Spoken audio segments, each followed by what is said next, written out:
मेरे हिसाब से तो कहना गलत रहेगा कि आप अपने घर वालों का भी ध्यान रखते थे।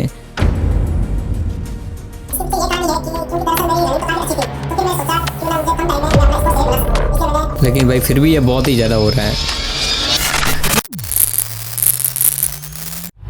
तो हेलो दोस्तों, मेरा नाम है जाकिर और आप देख रहे हो साबिर खान पुनासा यूट्यूब चैनल। और आज हमारे साथ है हमारे tag team partner Sabir Khan Punasa.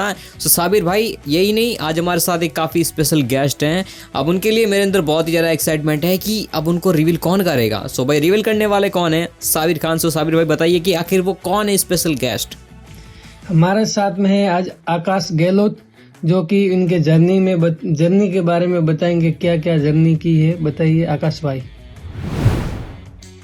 तो सबसे पहले आप दोनों का बहुत बहुत धन्यवाद जो मुझे यूट्यूब पर और सारे ऑडियंस के सामने आने का मौका दिया। और मैं अपनी जर्नी के बारे में बताऊं तो मैंने 9, 10, 11, 12 तक मैंने अपनी नॉर्मली रनिंग स्टार्ट की। ठीक है, जब मैं पढ़ाई भी करता था और साथ साथ में अपनी रनिंग भी बेसिक रनिंग स्टार्ट ही की। फाइनली फिर मैंने 12th में अच्छे मार्क्स आने के बाद मेरे पापा जी ने मुझे कुचामन सिटी में एडमिशन दिलाया डिफेंस के अंदर, और मैंने वहाँ से अपनी रनिंग जर्नी स्टार्ट की। और उसके बाद 2018, 2019 और फिर 20 में लॉकडाउन लगे, 19-20 में लॉकडाउन लगे तो मैं घर पर आ गया। ठीक है, मैंने वहाँ पर कुछ साल भर वहाँ रनिंग की, फिर लॉकडाउन लगे तो मैं घर पर आकर रनिंग की। और फिर जब 2021 की वैकेंसी आई, फर्स्ट 2021 की वैकेंसी आई तो मेरे आर्मी में सेलेक्ट हो गया मैं, और मैं मेडिकल पॉइंट के इशू से मैं रह गया। फिर मैंने 2022 में मैंने फिर आर्मी की लेह लद्दाख वैकेंसी देखी और उसमें मेरा फाइनली सिलेक्शन हो ही गया। बट मेरी एक लापरवाही ये थी कि मैंने वो रिजल्ट चेक नहीं किया, तो शायद हो सकता है मैं उस रिजल्ट की वजह से आज आर्मी में रह गया। अगर मैं वो रिजल्ट चेक करता तो मेरा नंबर श्योर था उसमें। बट उसके बाद धीरे धीरे मैं एज आउट हो गया और फिर मैंने स्पोर्ट्स गेम चुनना सही समझा। मेरे एक दोस्त के कहने पर मैंने स्पोर्ट्स गेम चुना और स्पोर्ट्स गेम के करियर के साथ साथ फिर मैंने अपना स्पोर्ट्स रनिंग बेहतर बनाई बस। तो भाई मतलब ये बताइए कि क्या आपको लगता है, चलो आपने इतनी अच्छी अपनी बड़ी कहानी बताई, अब होना नहीं होना उसके हाथ में, लेकिन क्या आपको यहाँ पे कहीं पे लगता है कि हाँ आपका आर्मी में सिलेक्शन नहीं होना इसके पीछे आपकी किस्मत का हाथ है? इसके पीछे आपको क्या लगता है, या फिर ये आपकी कहीं ना कहीं मतलब कुछ ना कुछ कमी रह गई कि हाँ भाई मेरे अंदर ही कमी है, या फिर आपको किस्मत के पीछे कुछ लगता है? क्या है इसके बारे में? नहीं, मैंने अपना 100% दिया, मेरी मेहनत में कोई कमी नहीं रही। किस्मत का भी मैं कुछ नहीं कह सकता, क्योंकि अगर मैं वो जो मेरा आर्मी में लेह लद्दाख आर्मी में नंबर आया था, अगर मैं फाइनल मेरिट चेक करता, अगर उसमें नंबर नहीं आता तो मैं सोचता मेरी किस्मत में आर्मी जॉब नहीं लिखी। लेकिन मैंने फाइनल लिस्ट चेक ही नहीं की, तो हो सकता है ये कहीं मेरी लापरवाही का ही नतीजा है। आकाश भाई, जब आपका जुनून इतना था तो क्या खेल के क्षेत्र में कैरियर बनाना सही फैसला था आपका? हाँ, जब मेरी रनिंग इतनी अच्छी थी तो फिर मैंने सोचा अपना ये जो जुनून है वो स्पोर्ट्स में ही दिखाऊं मैं।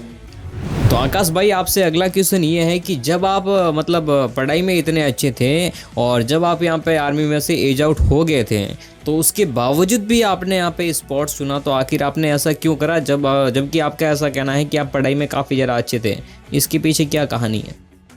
इसके पीछे ये कहानी है कि क्योंकि दरअसल मेरी रनिंग तो काफ़ी अच्छी थी, तो फिर मैंने सोचा क्यों ना मुझे कम टाइम में मैं अपना स्पोर्ट्स कैरियर बना सकूं।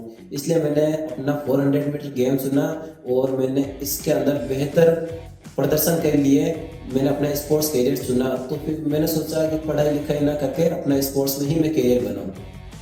आकाश भाई, खेल की तैयारी के दौरान आपके अनुसार कहाँ कहाँ गलती हुई? खेल के दौरान मेरे अंदर बहुत सारी गलती हुई, क्योंकि मैंने काफ़ी जगह चेंज की, लोकेशन चेंज किया। मैंने अपने राजस्थान, यूपी, हरियाणा, दिल्ली स्टेट, इन बड़े बड़े स्टेट में मैंने तैयारी की। तो हो सकता है मैं एक जगह रहकर अगर तैयारी करता तो आज मैं एक अच्छा प्लेयर होता, और अलग अलग कोच के पास ना जाकर एक ही कोच के पास तैयारी करता तो आज मैं एक अच्छा प्लेयर होता। भाई तू घूमने जाता था या फिर रनिंग करने? क्या स्टेटस क्या है भाई कुछ नहीं कह सकता, वो उस समय सिचुएशन पर डिपेंड करता है कि इसके बारे में कुछ नहीं कह सकता। अच्छा आकाश भाई ये बताइए कि जब आप तैयारी करते थे तो उस समय पे क्या आप अपनी घर की कंडीशन को देखते हुए ऐसे तैयारी करते थे, और साथ ही साथ आपके मंथली खर्च कितना होता था कि हाँ मैक्सिमम या फिर मिनिमम कितना क्या कुछ था? भैया हर कोई खिलाड़ी होता है वो अपनी परिस्थिति देख कर तैयारी करता है, पहली चीज़ ये। एंड सेकंड चीज़, अगर मेरी मंथली जो फैमिली से प्रोवाइड होती थी पेमेंट, वो समथिंग 45,000 50,000 तक ही चला जाता। कभी कभी मुझे याद है आज भी, मैंने और मेरे दोस्त ने रूम पर एक बार फ़ोन पे पेमेंट शेयर किया कि मैंने पापा जी से कितना पेमेंट आया, तो मेरे 55 56 समथिंग इतना मेरा हाईएस्ट पेमेंट था। उस समय मुझे काफ़ी शौक लगा कि मैंने अपने घर वालों से इतना पेमेंट ले लिया। अच्छा भाई एक सेकंड आपको रोक रहा हूँ। अभी आप बोले कि मैं मेरे घर वालों की कंडीशन देखता था, तो भाई 45,000 52,000 50,000 भाई ये कम नहीं होता, ये नॉर्मल नहीं होता है। तो ये आपका तो भाई आई थिंक मेरे हिसाब से तो कहना गलत रहेगा कि आप अपने घर वालों का भी ध्यान रखते थे। ये भाई कैसा ध्यान होगा, मतलब 50,000 भाई 50,000 मंथली, ये कैसा आपका आंसर है भाई? भैया मैं दिल्ली तैयारी करता था तो वहाँ पर इतना पेमेंट ही लगता था। आप जानते हो दिल्ली कितनी बड़ी सिटी है, औद्योगिक क्षेत्र है, तो इतने महंगे शहर में इतना पेमेंट तो बनता ही है, खर्च हो ही जाता है भैया कैसे भी करके। जब स्पोर्ट्स की डाइट वगैरह, शूज़ महंगे शूज़ महंगे जो उनके स्पोर्ट्स किट आते थे उनके पैसे तो लगते थे। अच्छा भाई आप दिल्ली में थे उस टाइम क्या? जी बिल्कुल। जी ओके, मतलब फिर भी भाई यार, मतलब 52,000 भाई यार कम नहीं होते हैं। मैं वो बोल रहा था एक्चुअल में। अब खर्चा हो ही जाता, उसका आइडिया इतना मुझे भी नहीं पता, बट पापा जी देते हैं। मैं अपने सप्लीमेंट मंगाता, मेरी डाइट में कोई कमी नहीं आती। एनी टाइम मेरे रूम पर फ्रूट पड़े रहते थे, आगे से आगे फ्रूट होते थे, तो इसका मैं कुछ कह नहीं सकता। बट जो खर्चा होता था ऐसे फालतू खर्चा करते नहीं थे, बस स्पोर्ट्स डाइट, ड्रेस, कपड़े वगैरह इन चीज़ों का खर्चा होता था। अच्छा चलो, और अगर ऑडियंस सोच रहे हैं ना कि मैं इनको किस तरीके के क्वेश्चन कर रहा हूँ, तो मेरे को ना सिर्फ इनका ही ध्यान नहीं रखना होता, मेरे को आप लोगों को भी देखना पड़ता है कि अगर मैं मतलब साफ तरीके से क्वेश्चन नहीं पूछूंगा तो आई थिंक आपके भी जो डाउट है वो कहीं ना कहीं रहेंगे कि हाँ भाई आधा ही क्वेश्चन छोड़ दिया। इसीलिए मैंने बोला कि हाँ भाई 50,000 52,000, तो मतलब एक अगर चीज़ बताओगे तो आई थिंक आपको भी, जो ऑडियंस देख रहे हैं उनको अच्छे से समझ आ पाएगा, और इसीलिए मैं इतना अंदर घुस के इनसे क्वेश्चन पूछ रहा हूँ। सो मतलब कोई बुरा ना मान ले कि हाँ भाई किस तरीके से, बाकी ऐसी कोई बात है नहीं। सो गाइज आज के इस वीडियो में तो यही तक का था हमारा सफ़र, लेकिन अगले संडे को हम आपको फिर से मिलेंगे एपिसोड नंबर 4 पर, और उसी के साथ हमारा 1 मंथ कंप्लीट हो जाएगा, और उसके बाद भाई विश भी करने आना, ठीक है? तो साबिर भाई नहीं, साबिर भाई नहीं, सबसे पहले यहाँ पे बताएंगे अपने जो गेस्ट हैं वो बताएंगे कि आज आपको हमारे चैनल पर आकर कैसा लगा आकाश भाई, और क्या कहना चाहोगे आज हमारे यूट्यूब चैनल पर। और हाँ भाई ऑडियंस को सब्सक्राइब करने के लिए बोल के जाना, बस मेन पॉइंट ये है मेरा।